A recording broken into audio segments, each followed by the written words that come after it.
Hi guys, in this video I want to share my story how I transitioned from sit and goes into tournaments. Nowadays I'm gladly able to compete in the highest tournaments that are running out there, and I want to share my story how I transitioned and what it takes to transition from one format to another one. Let's start from the very beginning actually. In around 2011, I got involved with the online poker scene, but at this time I was not a winning player yet. I tried out a lot of different formats. I can't even remember, I think everything. I tried cap games. This is a short stack cash game format. I tried cash games. I tried sit and goes. I tried 90-man sit and goes. So all the formats that were out there. And I was always blaming the wrong format that I wasn't successful. But it took some time that I actually understood that I was just not ready for it. I was not working structured, so nothing worked out actually. But in 2012 or late 2011, that's where I actually dedicated towards sit and goes. I took a more structured approach. I found a coach. That's also actually a very fun part where I have very positive memories. I arranged a deal with the coach because I couldn't pay the rate that he were asking for, so we arranged on a deal, but actually 4 months later I was playing higher levels than my coach was playing. So actually we worked something out that I don't take the full hours, but yeah, that was just a side story.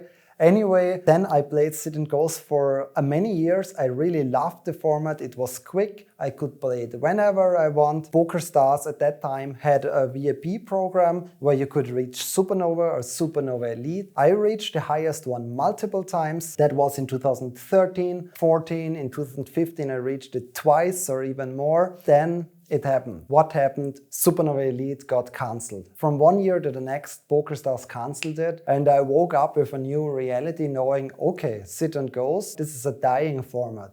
It will dry out. It was incredibly important to have this good amount of rakeback in order that hyper sit and goes, where you start with 25 big blinds, can work. So I was sitting there knowing, okay, my format is dying. What should I do? Should I just stay here, accept that there will be less games from day to day, like seeing the situation getting worse and worse? Or what is the next challenge? And I figured out, okay, I'm not going to stay here. I need to find a new challenge. What are my options? At that time, spin and goes were introduced. And spin and goes is actually, I think, the closest format to sit and goes. So this would be the transition number one. But there was an issue. Because in sit and goes, I was playing the highest stakes, the $1,000 games, and I was playing them only. Sometimes I was adding 500s, but I was really never playing lower. My average pin at that time was, I think, $900, and spin and goes were available for $60. In terms of setting myself a challenge, in terms of motivation, I knew that's not a course I could take. I cannot go from an average buy 900 to an average buy in 60 and stay motivated. So that was not an option. What is the next alternative? Cash game. Cash game is possible, but let's not forget what makes the sit and go so unique. It's the ICM part. You have the part of being big stack, making pressure on the short stack.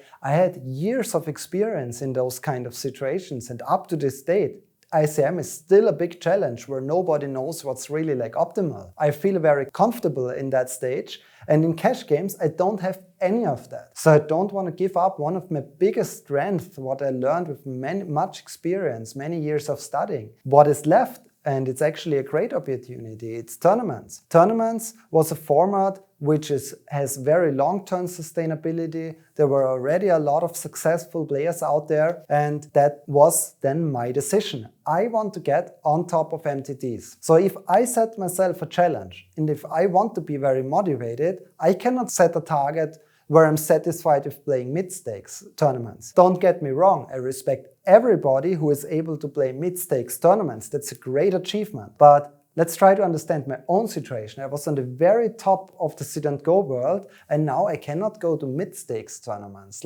I have to set a target which is the same of what I achieved in sit and goes. I need to be able to compete with the best players in tournament. And I knew there will be issues because those players, they have years of experience. They are years ahead of me. And I have never played deeper than 25 big blinds in my life, basically, at that point. 25 big blinds, for you guys who don't know, it's a very easy way of playing.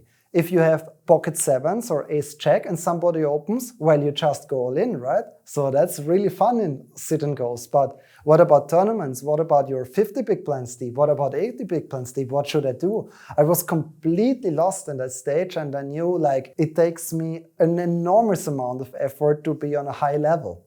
And that's where another opportunity came into play. That time was around, I think, 2016, and that's where the first solvers were released. Nowadays, it's completely normal that solvers exist. There are training platforms, there are solvers, you can subscribe to a platform like Poker Code where you have a lot of different content out there. You can use solvers yourself. It's so easy to access content nowadays. But back in 2016, 2017, that was not the case. There was no pre-flop solutions out there at all. There was very little post-flop content out there at all. And I knew that's my opportunity. Because regardless if they're successful tournament players had years of experience ahead of me, none of them had the chance to work with solvers before that because they didn't exist at that point. And I knew, okay, that's the way I'm going to get on top. I will be on top with working with solvers. I'm going to rent servers.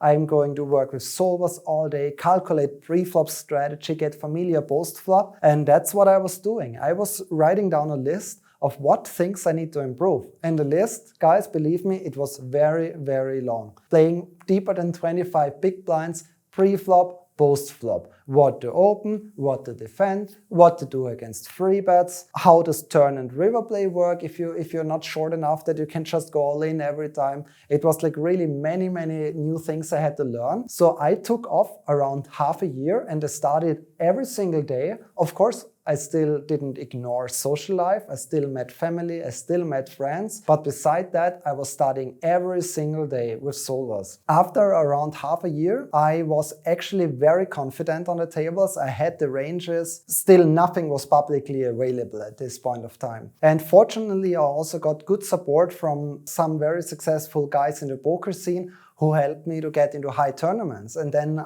I just applied the strategy that I learned, that I was studying. That's actually very funny. I want to share you some experiences as well, because back in the days, it was normal to free bet around 3 or 4 times the amount of the opener, right? So if the opener opens, let's say 2 big blinds, and you were in the blinds, then you free bet maybe 7 big blinds, maybe 8 big blinds. But I knew from my results, that's not good, what the people are doing out there. The good size is to just bump it up, go 11 big blinds deep. And I recall when I played live and I did this the first time, people looked at me probably thinking, what is this guy doing? He might be lost. But I didn't care. I knew what I'm doing is correct. I was confident in it. And as we can see today, it worked. I was able to compete in the highest stakes. I was very happy about that. And that was my story about how I transitioned from sit and goes to tournaments. And my tip for you out there is, if you want to transition, I think the first thing to identify is what are the skills that you don't have that are required for your new format. So if you're currently playing spin and goes or sit and goes, and do you want to expand to a format with more players on the table, what are the things that you're not used to? You're not used to playing early position. What to open early position? You're not used to playing against a strong range. So write down the things that you're not used to, that where you don't have the skills yet to play that. And then in the next step, you can try to figure out how can you get that skill. You don't have to go through the same that I had to go through with the solvers, what I shared, because nowadays the content is out there. It's easier to access the content and to learn those skills. So, for example, if you're subscribed to Poker Code, you can go to our homepage and you can just click the video for it. You want to know something about early positions, then you do it. You want to know about something about deep stack, if that's something where you don't have the skills yet, go watch videos about deep stack. Get more familiar in that area. It also works opposite. What about you're a cash game player and now you want to play a little bit of heads up? Get some experience how it works with only 2 players on the table. Everything will be different. Now in the small blind, suddenly you are acting last post-flop. You're in position if you're playing heads up. Compared to a cash game, when you're a small blind or in a tournament, you will always be out of position. So everything changes. Pre-flop changes, post-flop changes. That's how I approach changing formats. and being successful with it. So that's also a takeaway for yourself. If you have confidence in something you're doing, if you have seen it from videos, don't worry if people look at you weird or thinking like, how could you call it? What a fish or whatever. You don't need to justify yourself. Actually, I really like this feeling if other people think I was doing something stupid, because in myself I was happy. I knew, oh, okay, they actually don't know about it, right? That made me happy. So don't get insecure, just stay with what you're doing, what you're confident with. If you like this kind of content, let me know in the comments below. Have you transitioned from one format to another one, and what was your experience with it? And don't forget to click like and subscribe.